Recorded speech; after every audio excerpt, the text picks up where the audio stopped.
বাংলাদেশের হৃদয় হতে কখন আপনি তুমি এই অপরূপ রূপে বাহির হলে জননী। আজ বাংলাদেশের হৃদয় হতে কখন আপনি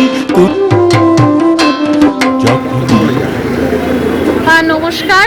আজ 27শে জুলাই আমরা শনিবার আমরা জড়ো হয়েছি এই রোডটার নামটা কি বিধান সরণি এবং তারক প্রামাণিক রোডের যে সংযোগস্থল সেই জায়গাটায়। এটা গিরিশ পার্ক থানার অন্তর্গত একটি অঞ্চল। আমরা জাতীয় বাংলা পরিষদ মূলত বাঙালিদের জন্য তৈরি হওয়া একটি সংগঠন। এটা অত্যন্ত দুর্ভাগ্যের যে ভারতবর্ষের আমরা এই মুহূর্তে পেয়েছি শ্রীমতী গার্গী বন্দ্যোপাধ্যায়কে। তারা আজকের যে অনুষ্ঠানটি, তিনি একজন প্রতিভু, তার বক্তব্য আমরা তুলে ধরার চেষ্টা করছি। নমস্কার ম্যাম। নমস্কার। জাতীয় বাংলা পরিষদ বাংলার বুকে বাঙালির কথা বলার জন্য তৈরি হয়েছে। এটা আমাদের জাতি, যে জাতির রক্তে, যে জাতির মেধায়, যে জাতির জন্য ভারতবর্ষের স্বাধীনতা এবং যে জাতির জন্য ভারতবর্ষের সর্বাধিক বিশ্বমানের খ্যাতি, সেটা নোবেল বলুন, অস্কার বলুন, সবেতেই, সেই জাতির আজকে যে কোণঠাসা অবস্থা এবং সেই জাতির আজকে যে দেয়ালে পিঠ থাকা অবস্থা, সেই জাতির সমস্ত মাটি, সেই জাতির ভাষা, সেই জাতির মেধা সমস্তটাই যখন আজ দখল হয়ে যাচ্ছে, তখন এই জাতির কিছু লোকজন যারা দলমত নির্বিশেষে এক জায়গায় জড়ো হয়েছে।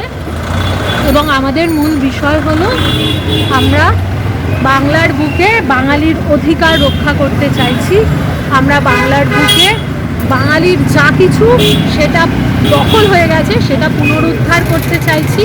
এবং সবথেকে ভয়ঙ্কর সেটা হলো, আপনারা জানেন কিছুদিন আগেই বঙ্গভঙ্গের ডাক দেওয়া হয়েছে, আবার নতুন করে বাংলাকে ভাঙার চক্রান্ত চলছে। আমরা সেই সবের বিরুদ্ধে বাঙালির গলার আওয়াজ হয়ে উঠতে চাইছি। আমরা ধন্যবাদ জানাই শ্রীমতী গার্গী বন্দ্যোপাধ্যায়কে তার মূল্যবান বক্তব্যের জন্য।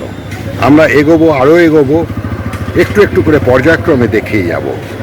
নমস্কার। আমি পঙ্কজ কয়াল, জাতীয় বাংলা পরিষদের একজন সাধারণ সদস্য। আমি এলাকাবাসীকে সবাইকে আহ্বান করছি যে আর কিছুক্ষণের মধ্যেই আমাদের অনুষ্ঠান শুরু হবে।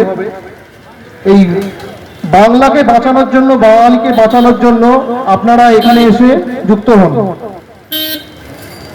আজকে যেই বাংলা ভাগের চক্রান্ত হচ্ছে সেই ব্যাপারেও আমাদের বক্তব্য থাকবে এবং নিট নিয়ে যে দুর্নীতি হয়েছে তার বিরুদ্ধে বক্তব্য রাখা হবে এবং বাংলা এবং বাঙালিদের ওপর যে অত্যাচার হচ্ছে তারও বক্তব্য রাখা হবে। নমস্কার। সংখ্যালঘুকে আপনি চারিদিকে তাকিয়ে দেখুন। আপনার হাওড়া, উত্তর 24 পরগনা, দক্ষিণ 24 পরগনার কিছু অংশ একটু চোখ তুলে তাকান, সব তো দখল হয়ে গেছে। আপনার ফুটপাতে আপনি নেই, আপনার চাকরিতে আপনি নেই, আপনার ভাষায় আপনি নেই, তাহলে আপনি টিকে আছেন কোথায়? আপনি টিকে আছেন কোথায়?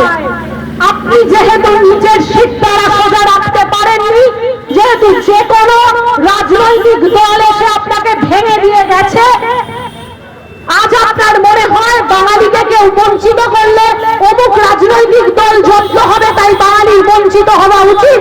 যেদিন আপনি এইভাবে ভাবতে শুরু করেছেন, সেদিন থেকে দিল্লিতে আপনার কাটাকুটির খেলা শুরু হয়ে গেছে। যখন ভোটের দিল্লি আপনাকে জব্দ করতে পারেনি, যখন অত সহজে বাংলা দখল করে নেওয়া যায়নি, জাতের নামে বজ্জাতি করে এবং অন্যান্য অনেক কিছু করে, তখন তারা মরণ কামড় দেবে এবং স্বাভাবিকভাবেই সেই মরণ কামড় হলো বাংলা ভাগ করো। খুব দ্রুত কিছু পরিসংখ্যান আপনাদের সামনে তুলে ধরবো। এখনো অব্দি একবারও জনগণনা হয়নি। নাই আমাদেরকে জানানো হয়েছে যে কিসের ভিত্তিতে বা কোথায়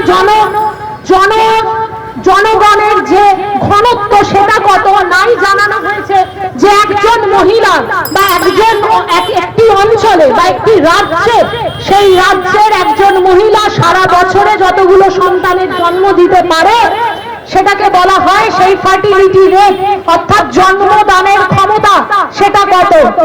চট করে শুনে নিন, উত্তরপ্রদেশ, বিহার এগুলোতে মিলিয়ে নয়, এদের প্রায় 3.8% বা 3.6%, বহু আগে হয়েছিল 16তে, এখন এটা অনেক বেড়েও গেছে।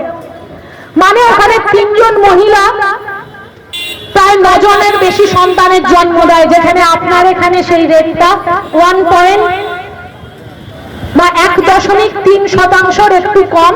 বা এখন আমি এখন আমি নিশ্চিত হতে পারি যে এই মুহূর্তে হলে সেটা আরো কমে যাবে। অর্থাৎ এখানে 3 জন মহিলা প্রতি 2 জন বাঙালির জন্ম হয়। স্বাধীনতার পর থেকে একটা শিক্ষিত জাতি যা যা মেনে চলা উচিত, জন্ম নিয়ন্ত্রণ আইন বলুন, তাদের সন্তানের সুশিক্ষা, তার খাদ্য বাসস্থান নিশ্চিত করা বলুন, সবকিছু বাঙালি করেছে।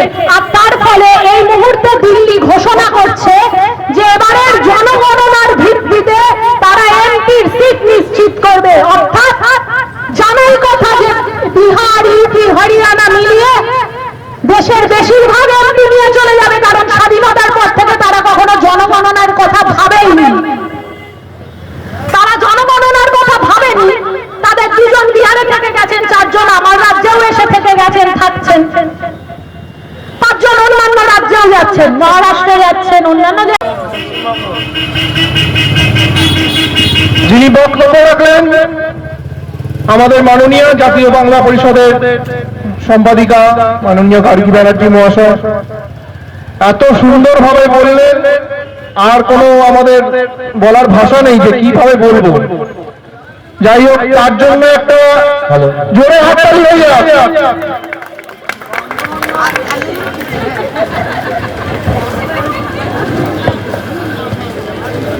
সব কথাই প্রায় হয়ে গেছে, তাই আমি দুটো খুব যেগুলো প্রাসঙ্গিক পয়েন্ট সেইটা নিয়ে একটা কথা আমি বলছি। আমাদের প্রথম কথা হচ্ছে যে বাঙালি কারা, আর সেকেন্ডলি হচ্ছে জাতীয় বাংলা পরিষদ কেন তৈরি করা হলো। খুব ইম্পর্টেন্ট কথা, খুব সহজ ভাষায় বলার চেষ্টা করছি। বাঙালি মানে তারা যারা দীর্ঘদিন ধরে বাংলায় আছে, 1 নম্বর, যারা বাংলার সাথে তাদের সংস্কৃতি মিশিয়ে দিতে পেরেছে এবং যারা বাংলায় ভাষায় কথা বলে। আমাদের এই 3টে পয়েন্ট হচ্ছে ভেরি ইম্পর্টেন্ট। আমরা তাদেরকেই বাঙালি বলছি। আমরা সেই যে কোনো ধর্মের লোক বাঙালি হতে পারে, হিন্দু হতে পারে, খ্রিস্টান হতে পারে, বৌদ্ধ হতে পারে, যে কোনো ধর্মের লোক হতে পারে, কিন্তু তারা বাঙালির যে ঐতিহ্য, বাঙালির যে সংস্কৃতি, তার সাথে যদি তারা মিলে যায়, তারা তাদের ভাষায় যদি কথা বলে, তারাও বাঙালি। 1 নম্বর। 2 নম্বর হচ্ছে যারা ডেইলি প্যাসেঞ্জারি করে। আজকে মনে হলো বিহারে আছি, কালকে যাই তো এখানে একটা জায়গা খালি আছে, দেশওয়ালি ভাই বলেছে, চলে গেল, এখানে কিছুদিন বসলো, কিছু পয়সা রোজগার করলো, আবার চলে গেল বিহারে। তারা কিন্তু বাঙালি নয়। যারা উর্দু ভাষায় শুধু কথা বলে তারা বাঙালি নয়। যারা শুধু হিন্দি ভাষায় কথা বলে তারা বাঙালি নয়। বাঙালি হতে গেলে এই 4-5 খানা পয়েন্ট তাদেরকে মানতে হবে, এবং তারাই আমাদের চোখে বাঙালি, এবং তারাই একসাথে থাকবে এবং একসাথে চিন্তা করবে, এটা আমি আশা করি। 2 নম্বর পয়েন্ট, যে হঠাৎ করে জাতীয় বাংলা পরিষদ তো কোনো রাজনৈতিক দল নয়, তা হঠাৎ করে তৈরি হওয়ার কি দরকার ছিল? আপনারা দেখবেন, আপনারা যখন ইলেকশন হয় খুব অদ্ভুত দেখবেন, এক একটা চ্যানেলে বসে আছে সব, তার সঙ্গে অনেক লোক বসে আছে, আজকে একে মারছে, তাকে মারছে, সবাই বলে কোথায় পশ্চিমবঙ্গ ছাড়া তো কোথাও কিছু হয় না, খালি পশ্চিমবঙ্গেই এত লোক মরছে কেন? সব বোঝে ওরা, ওদের মতো চালাক লোক নেই।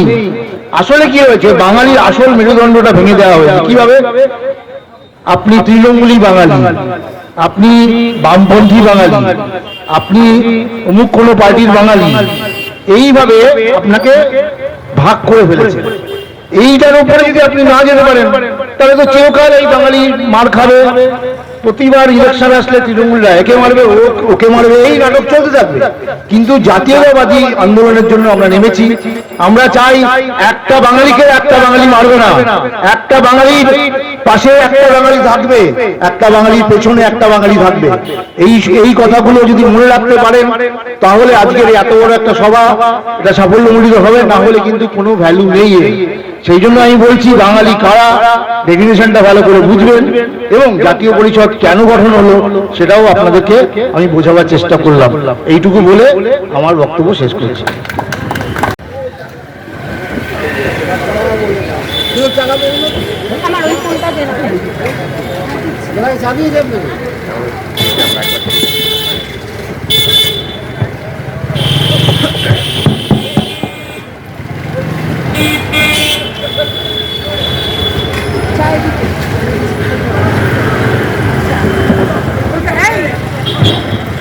বাবা চা দে।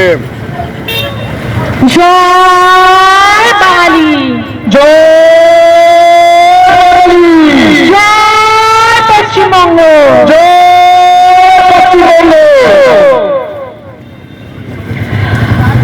আমার মাটি আমার মা, আমার মাটি আমার মা, ইউপি বিহার হবে না, আমার মাটি আমার মা, দিয়েছি তো রক্ত, সেই রক্তের বন্যায় ভেসে যাবে আরে দিয়েছি তো রক্ত, সেই রক্তের বন্যায় ভেসে যাবে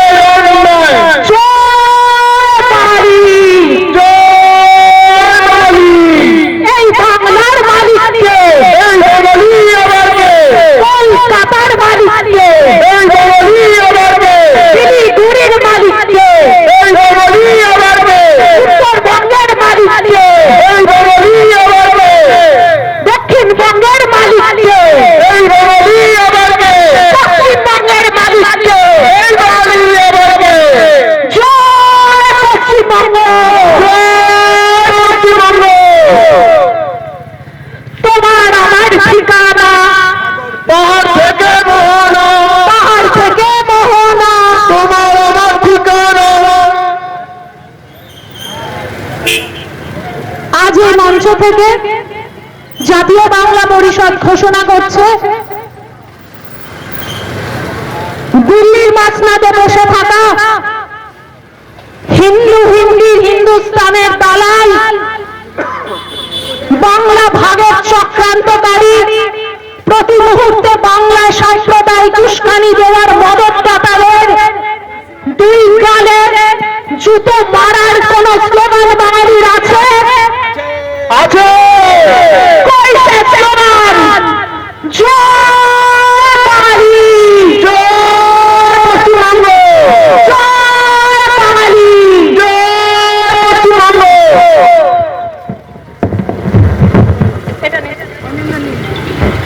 বিস্কুট লাগবে না।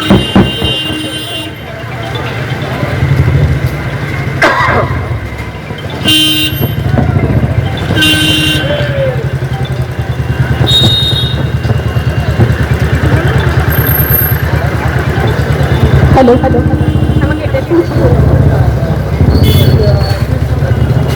এখানে কেউ আছে? তুই ওটাকে এখানে রাখ। Thank you. ড্রপ করে দে।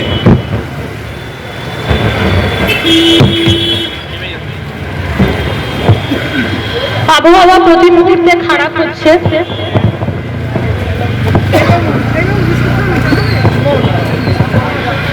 আবহাওয়া সাংঘাতিক খারাপ হওয়ার আগে, বৃষ্টি নামার আগে কতগুলো অত্যন্ত জরুরি কথা আপনাদের বলি, যেটা বলার জন্য আজকে আমরা এখানে জড়ো হয়েছি।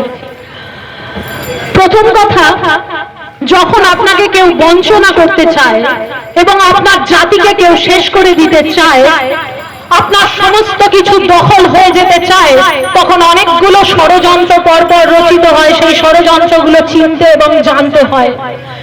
যদি সেই ষড়যন্ত্র চিনতে এবং জানতে শেখা যেত, অনেক আগে যদি বাঙালি এটা আজ অব্দি করতে পারত, তাহলে বাঙালির বুকের উপর দিয়ে দেশ ভাগও হতো না।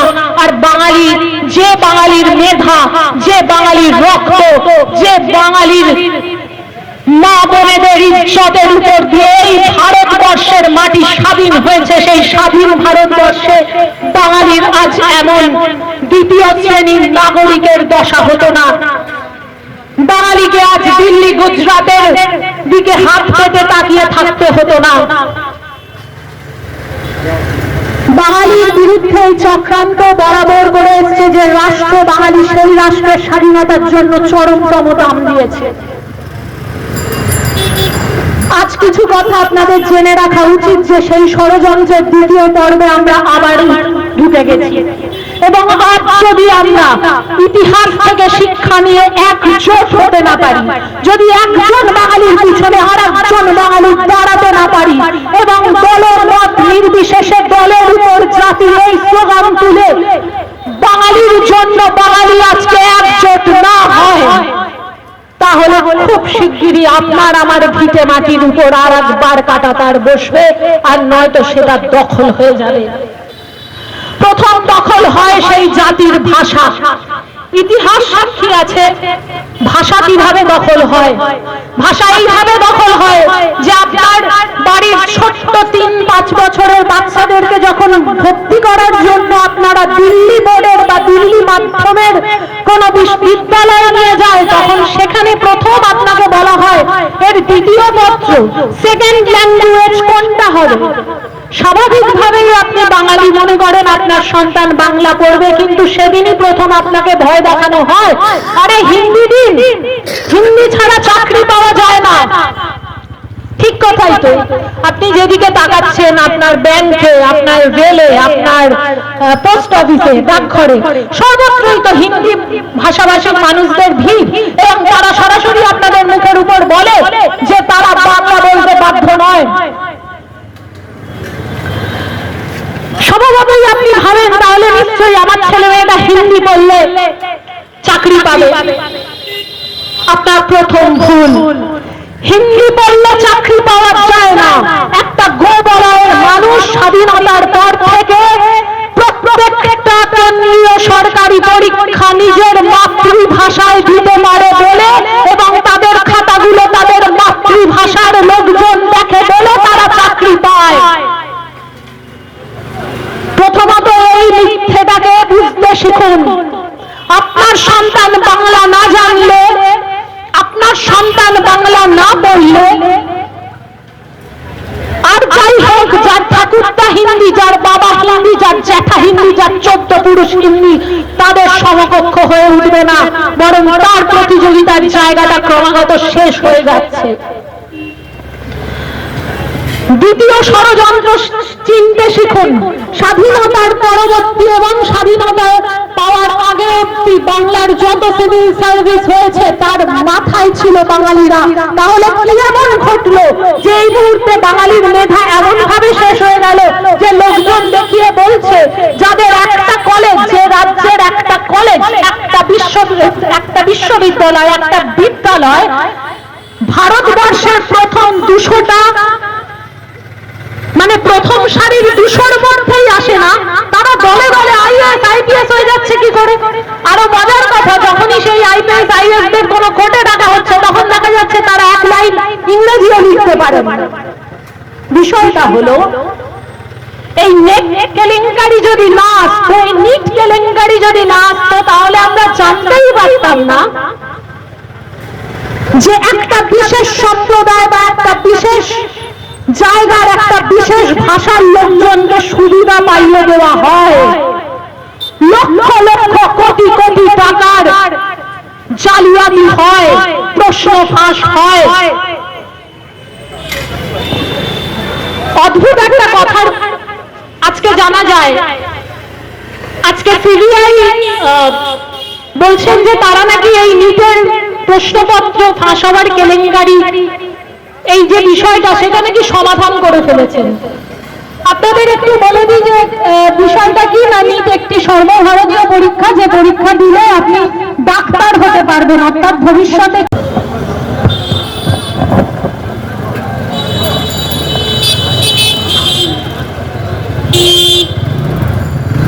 পার্থসারথী বাবু খুব ভালো কথা বলে গেলেন।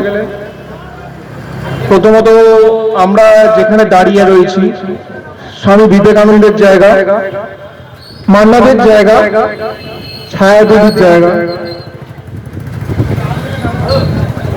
বিশ্বদেব বিশ্বদেব বিশ্বদেব এবং বিশ্বদেব চট্টোপাধ্যায়ের মতন গুণী মানুষদের জায়গা এইখানে, সেই জায়গাতেই আমরা দাঁড়িয়ে আছি। আপনারা ভাবছেন এই জাতীয় বাংলা পরিষদ কি, এই কেন, কিভাবে, কি দরকার, দরকার আছে। আজকে এই টালিগঞ্জের অফিস মার্লিন গ্রুপ তারা বলছে, একটা চাকরির বিজ্ঞাপন দিয়েছে, এই চাকরির বিজ্ঞাপনে তারা লিখছে যে অনলি নন বেঙ্গলি ক্যান্ডিডেট প্রেফার্ড। কোন বাঙালি ছেলেকে বা মেয়েকে চাকরিতে নেওয়া যাবে না, এই কথাটা বলার তারা সাহস দেখাচ্ছে। এই সাহস তারা পাচ্ছে কোত্থেকে? এইটাই যদি আপনার মহারাষ্ট্রে গিয়ে কেউ বলতে পারলো যে আমি মারাঠিদের চাকরি নেব না, কোনোদিন হবে? হবে না। কেউ তামিলনাড়ু চলে যান আপনারা, সেখানে গিয়ে বলা হোক যে তামিল ভাষায় কিছু করা যাবে না, হবে না। কর্ণাটকে চলে যান, সেখানে গিয়ে বলা হোক যে কন্নড় ভাষা চলবে না, কেউ বলতে পারবেন?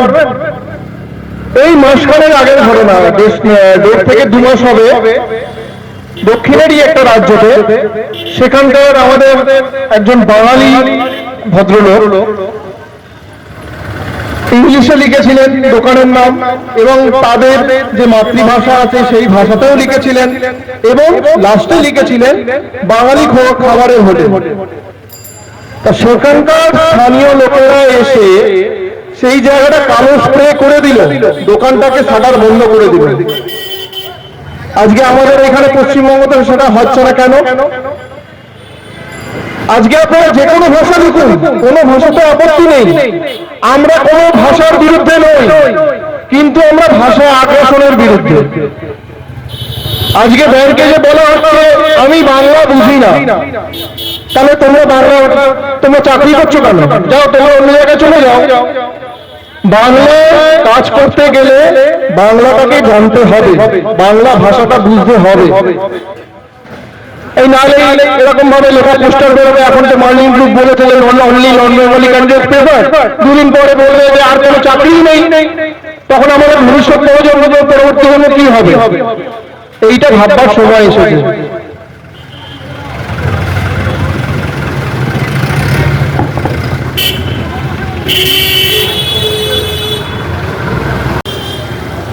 ডক্টর অরিন্দম বিশ্বাস,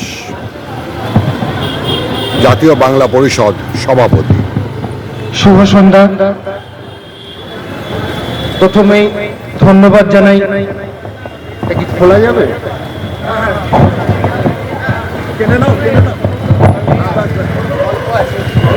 ধন্যবাদ জানাই সবাইকে।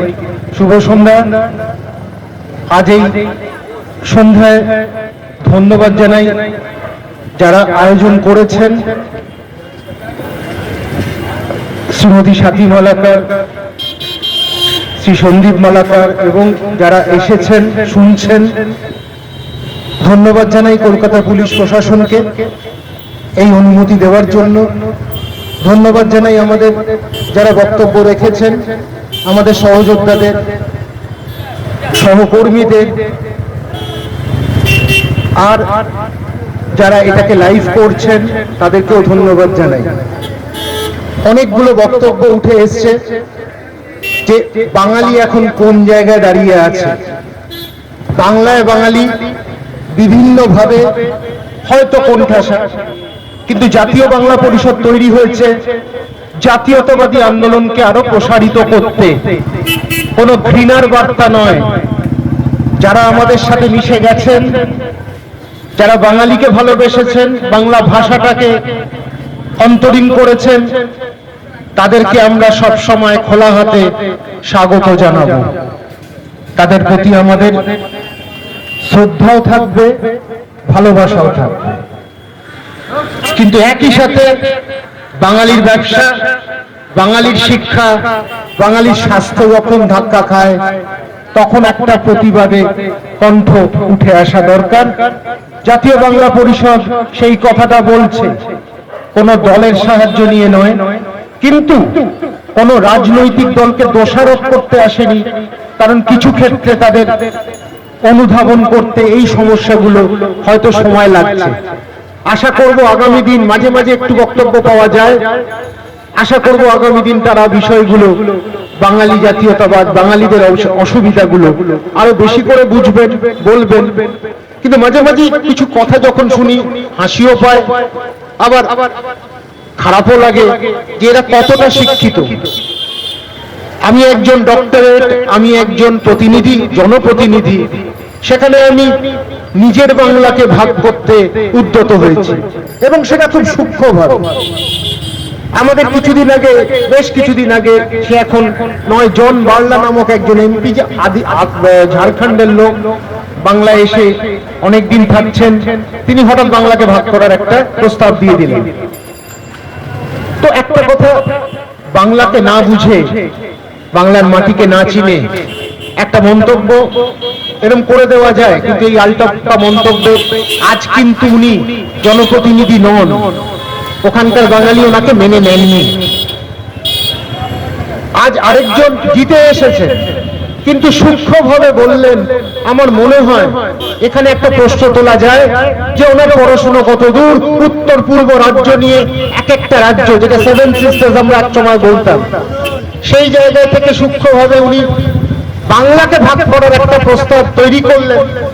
কিন্তু উনি বুঝতে পারলেন না যে আজকে আমাদের উত্তরবঙ্গ, আমাদের শিলিগুড়ি, আমাদের কুচবিহার, আমাদের আলিপুরদুয়ার, আমাদের জলপাইগুড়ি, আমাদের দক্ষিণ দিনাজপুর, আমাদের উত্তর দিনাজপুর, এর সাথে অসম, মণিপুর, মেঘালয়ের খুব একটা কিন্তু মিল নেই। কিছু পাওয়ার জন্য যদি একটা এমন রাজ্যের সাথে মিলিয়ে মিশিয়ে দেওয়া হয় যেখানে সংস্কৃতির দিক থেকে কিন্তু পৃথকীকরণ করা যায় প্রতি মুহূর্তে, সেইটা উনি বুঝতে পারলেন না। শিক্ষার অভাব, জ্ঞানের অভাব, না ইচ্ছাকৃত, না বাংলাকে ভাগ করার একটা চক্রান্ত, স্পষ্ট হলো না। কিন্তু জাতীয় বাংলা পরিষদ যদি এই বক্তব্যকে নিয়ে চলে, একটাই বলবো, বাংলাকে ভাগ করতে জাতীয় বাংলা পরিষদ দেবে না। যে শক্তি হোক সেটা নিয়ে লড়বে। জাতীয়তাবাদী আন্দোলন উঠে এসছে, বিভিন্ন সময় উঠে এসছে, কিন্তু এই আন্দোলন আরো ত্বরান্বিত হবে, আরো প্রগাঢ় হবে আপনাদের সবার আশীর্বাদে। এখানে অনেক অগ্রজ আছেন যাদেরকে আমি প্রণাম জানাই, তাদের আশীর্বাদেই আমরা কিন্তু অনেকটা পথ এগোবো এবং পথে থাকবো, সেই প্রতিজ্ঞা, সেই অঙ্গীকার আমরা করব। বাংলা ভাগ হবে না, এটা পরিষ্কার করে দিয়ে গেলাম আমাদের বক্তব্যে। এরপর আমি নিজে একজন চিকিৎসক, পরিষ্কার একটা পরীক্ষা দিয়ে, তখন জয়েন্ট এন্ট্রান্স পরীক্ষা হতো, যখন 90 সালে আমি উত্তীর্ণ হয়েছিলাম, এবং মানুষের আশীর্বাদে, ঈশ্বরের আশীর্বাদে আজকে এই জায়গায় পৌঁছেছি। সেখানে কিন্তু পরিষ্কার স্বচ্ছতার সাথে হয়েছে।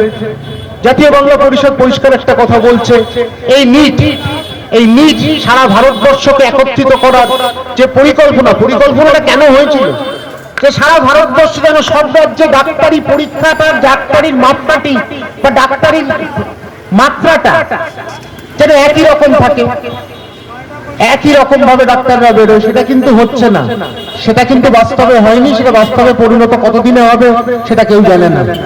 কিন্তু এখনো পর্যন্ত ভিন্ন রাজ্যে ভিন্নভাবে পরীক্ষাটা হয়, বিভিন্ন নম্বর করে, ডাক্তার কিন্তু একরকম মানের হয় না, সেটা স্পষ্ট। কিন্তু মানটা যখন নেমে যায়, যখন চুরি করে টাকা দিয়ে প্রশ্ন জেনে ডাক্তার হতে হয়, ডাক্তারির সাথে কিন্তু কোন রকম সমঝোতার জায়গা নেই। আমরা একটা প্রাণ নিয়ে খেলা করছি।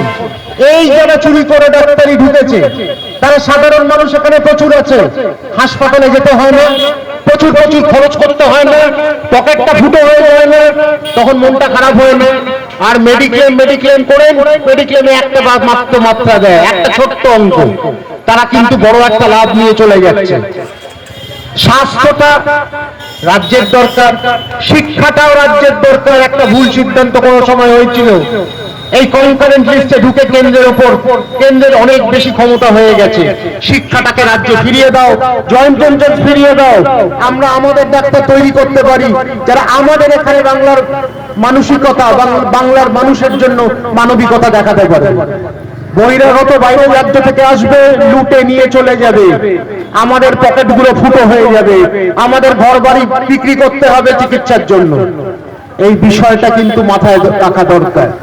আগামী দিন ডাক্তার কে হবে? চুরি করে, ডাকাতি করে, প্রশ্ন জেনে। আর বাবা মা শেখাচ্ছে চুরিটা কর, আমি আমার পকেট থেকে টাকা দিয়ে তোকে চোর বানিয়ে চুরি করিয়ে ডাক্তার বানাই। নিটটা বাতিল করো, এটা কিন্তু মনমোহন সিং সরকারের একটা বড় ভুল ছিল। সেই ভুলটাকে ছুটতে দেওয়ার সময় হচ্ছে। আমি আমার রাজ্য সরকারের কাছে আবেদন জানাবো, এই নিয়ে বড় আন্দোলন হোক, জয়েন্ট এন্ট্রান্স আমাদের ফিরে আসুক, জয়েন্ট এন্ট্রান্স আমাদের দরকার, আমাদের এখান থেকে ডাক্তারি দরকার। নয়তো চুরি করে বাইরের রাজ্য থেকে ডাক্তার হবে, হয়ে গিয়ে সাধারণ বাঙালির পকেট কেটে শেষ হয়ে চলে যাব, আমরা কিন্তু শেষ করে দেবো। সুতরাং নিট বাতিল করো, এটা আমাদের একটা বড় দাবি। এই দাবি আজ আমরা বাঙালি, আমরা যেখানে আছি সে বিবেকানন্দ মতন একজন মানুষের মনীষীর মতন জায়গায়, যিনি হিন্দু ধর্ম ঠিক জায়গাটাকে কিন্তু বোঝাতে পেরেছিলেন আমেরিকায়, শিকাগোয় গিয়ে বা বিভিন্ন জায়গায় বিভিন্ন সময় তার কথাবার্তায়। কিন্তু আজকে বিদেশিরা যখন বিভিন্ন প্রশ্ন ধর্ম নিয়ে করেছিল, তার উত্তরগুলো কিন্তু উনি সুন্দরভাবে দিয়েছিলেন এবং বুঝিয়েছিলেন যে কোন ধর্মের মধ্যে কোনো বৈরিতা নেই। সেই কথাটা শুনেই কিন্তু তারা আকৃষ্ট হয়েছিল। আজ এই জায়গায় থেকে আমাদের এই রকম জায়গায় আজকে আমরা কথা বলছি, কিন্তু কথা বলতে বাধ্য হচ্ছি। বলতে এই কারণে হচ্ছে যে বিভিন্ন সময় বাঙালিরা আক্রান্ত হয়েছে, বাঙালিরা পিছিয়ে পড়ছে, কিন্তু একই সাথে জাতীয় বাংলা পরিষদ একটা স্পষ্ট কথা বলি যে বাঙালিদেরও কিন্তু আগুয়ান হতে হবে, কর্মঠ হতে হবে, কাজটা এগিয়ে নিয়ে যেতে হবে। কৃষিকাজ যেরকম আপনারা দক্ষের সাথে করছেন, ব্যবসাটাও করুন। শিক্ষা আছে, স্বাস্থ্য হবে, কিন্তু আজকে ব্যবসাটাও দরকার। যারা ব্যবসা করছেন তাদেরকে আমি সবসময় ধন্যবাদ জানাই যে হ্যাঁ আপনারা উঠে আসছেন। সঙ্গীত চর্চা আমরা করে নেব, আমরা বুঝে নেব, আমরা রবীন্দ্রনাথ নজরুল বুঝে নেব, কিন্তু সাথে সাথে আমরা যাতে বড় ব্যবসায়ীদের টক্কর দিতে পারি সেই জায়গাটা আমরা তৈরি করব। এবং তার জন্য বিভিন্ন রাজনৈতিক দল তারা এগিয়ে আসুন, বাজে না বকে এগিয়ে আসুন। অনেক কথা হয়, কিন্তু আজকে বাংলার মানুষের, বাঙালির জন্য যারা বাংলার সংস্কৃতিকে মেনে নিয়েছেন তাদের উত্তরণের কথা কিভাবে আপনারা বলবেন সেই বিহার হবে না,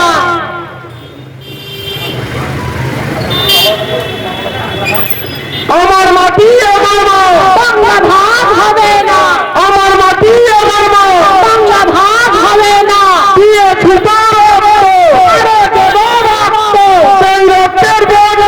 ভেসে যাবে অন্যায়।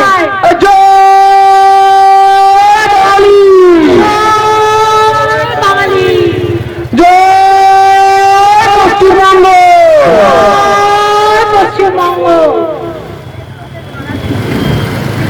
আচ্ছা, এখান থেকে যদি কেউ জাতীয় বাংলা পরিষদের সঙ্গে যোগাযোগ করতে চান তাহলে আপনারা সাথী মেলাকার এখানে আছেন, সাথীদির সঙ্গে যোগাযোগ করবেন, সাথীদির সঙ্গে আপনারা যোগাযোগ করে নেবেন। এছাড়া ফেসবুকে আমাদের জাতীয় বাংলা পরিষদ অফিসিয়াল এই দুটো পেজ আছে, আপনারা একটু ফলো করুন। আমাদের যেখানে আমরা প্রত্যেক দিনই প্রায় বিভিন্ন প্রান্তে পৌঁছচ্ছি। আগামীকাল আমাদের হাওড়া কদমতলা বাস স্ট্যান্ডে আমাদের অনুষ্ঠান, এবং পরবর্তী অনুষ্ঠানের ঘোষণা আমরা সেখান থেকেই করব। সবাই সঙ্গে থাকবেন, পাশে থাকবেন, লড়াইয়ে থাকবেন।